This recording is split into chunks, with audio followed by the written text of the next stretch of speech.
How would you like to create a life of overflow and abundance, create more, and actualize everything you desire? Learn the keys to do all that and more with the Keep Your Hand in Your Skirt podcast with your host, Sabrina Brightstar. The Keep Your Hand in Your Skirt podcast helps listeners identify and release people-pleasing habits, learn to use the law of attraction tools and games to create the life they desire. Say goodbye to a victim mentality and welcome your boss lady mindset. Be unapologetic about who you are with self-worth. The Keep Your Hand in Your Skirt podcast is all about giving women permission to do what makes them happy without feeling guilty or selfish. Add the Keep Your Hand in Your Skirt podcast with Sabrina Brightstar to your playlist right now. Available on Anchor, Spotify, Apple Podcast, and your favorite podcast platform.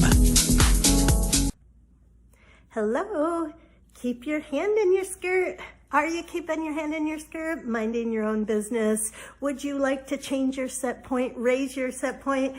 Well, guess what? Today's topic is all about frequency changes, how to raise your set point playing games. I often get asked, how do I connect to my multidimensional self? Or what games do I play that helps me change my set point?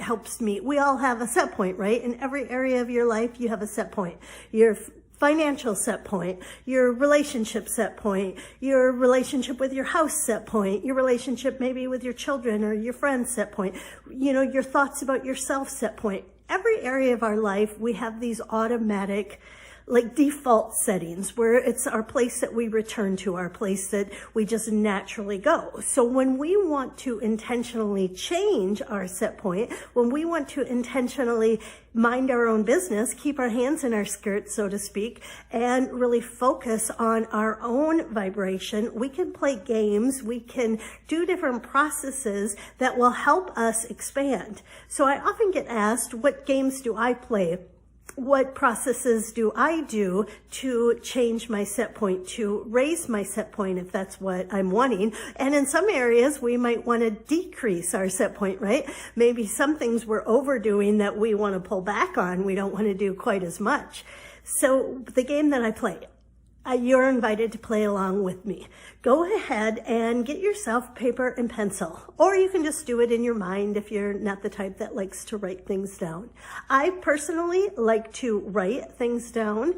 Abraham Hicks always talks about when you're writing, you are in a pure focus, because in order to concentrate, to get from the thought onto the paper, you're in a pure stream of focus. So you're in a powerful stream of a single stream. You know how often, especially women, we're really good at multitasking. We can hold a variety of streams simultaneously, right? I can be talking to you right now, as well as I'm getting texts that are coming in that I can read, as well as I might be aware of some home improvement project that needs to get done when I get off of making the video, right? Like women in particular, we're really good at allowing multiple streams to go in.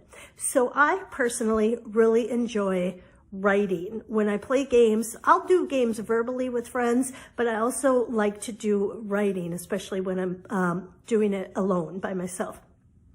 And so I'll just pick a container. I'll pick a category, right? So what should we do? Should we do it it's spring right now. We're at the eclipse. We're in a new season, right? It's spring coming. Let's do the topic of a new seed. Let's do the topic of a new seed. So what I would do is I would just do some breaths.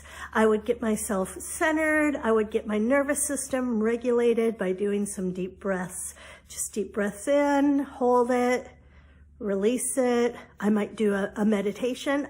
By the way, I do have a free guided self-love meditation on my website for you at sabrinabrightstar.com. You can go to the freebie page, and on the freebie page, you'll see I've got a self-love guided meditation. It's actually really good. I just get in the zone and I start creating these things, and then I listen back and go, oh, wow, that was amazing what ended up coming out of me. But this is one of the things that I do, and this is one of the things I wanted to share with you. When I'm about to play a game or about to create something, I set the intention that I will be inspired to say or to do or to show up in a way that will be a contribution for myself and for whoever is listening. So I'm very aware that I have an intention. I have an intention to be a contribution, to be a benefit for me and to whomever might be listening or hearing or the game or the meditation or the course or whatever it is that I'm creating. So back to the activity. I do some breathing, I get into the zone. Let's say the intention is for new seeds, for spring. And then first of all, I'll set the intention that I'll be able to be in a pure place, that I can co-create with all that is or all that I am or my multidimensional self. You might like to invite in whatever it is that resonates in your heart. Some people like to invite in their guardian angels. Some people like to invite in ascended masters. Some people might call in God frequency.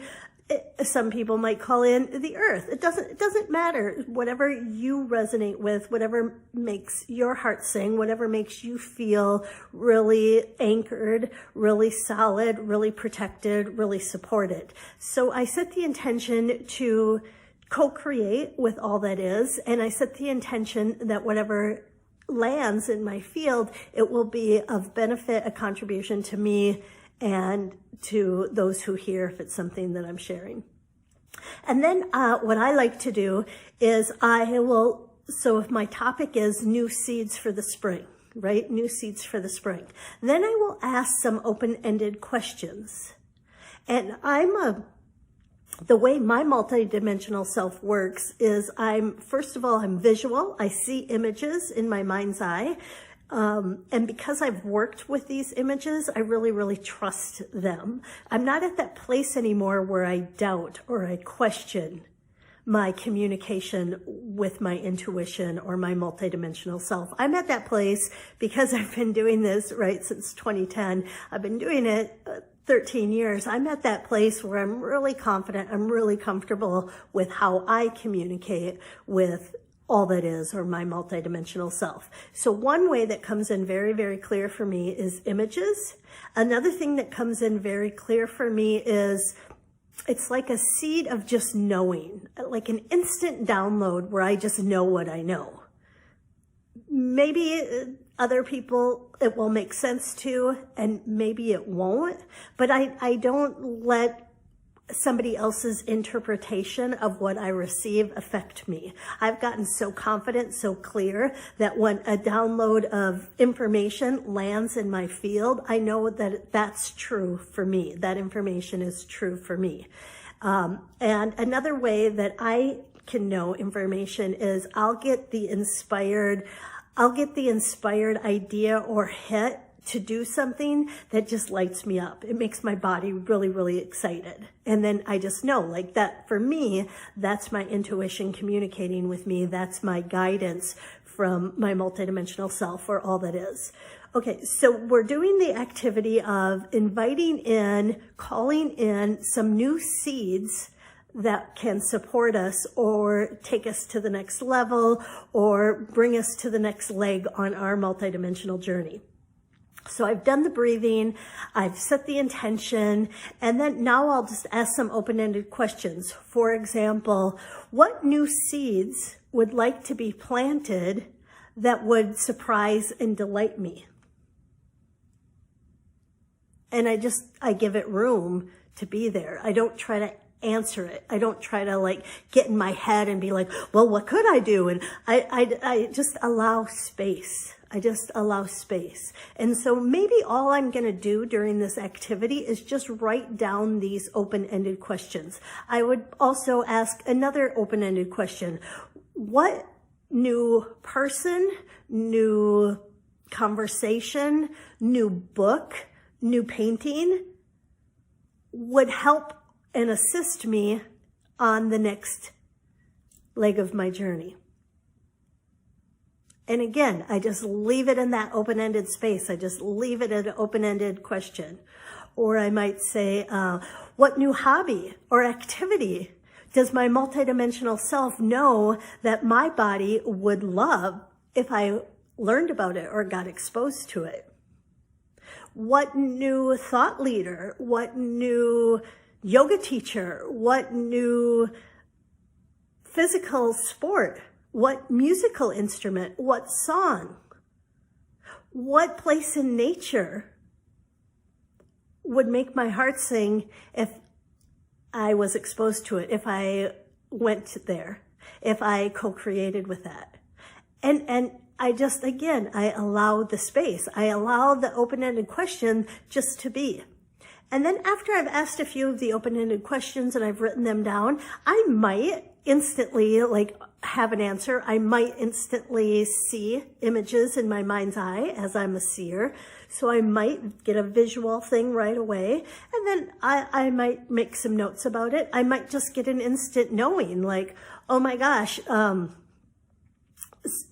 go check out blah, blah, blah. And I might just have this instant idea, or maybe I've kind of been thinking about something. Maybe I've kind of been wanting to play the guitar, but I haven't done anything with it. And maybe I just see myself playing the guitar and singing songs and laughing. And so maybe I write about that. And maybe I'm going to be now inspired to go look and see, maybe I can buy a guitar, maybe there's guitar lessons, maybe I can have a conversation with someone who happens to be a guitar teacher, right? So I just give space. I just give space for whatever is showing up, whatever ideas that I have. And then I also will let it, if nothing comes, that's okay too. Because sometimes when we're asking these questions, we're in the place of asking. We're in the place of, what should I do? What would help me?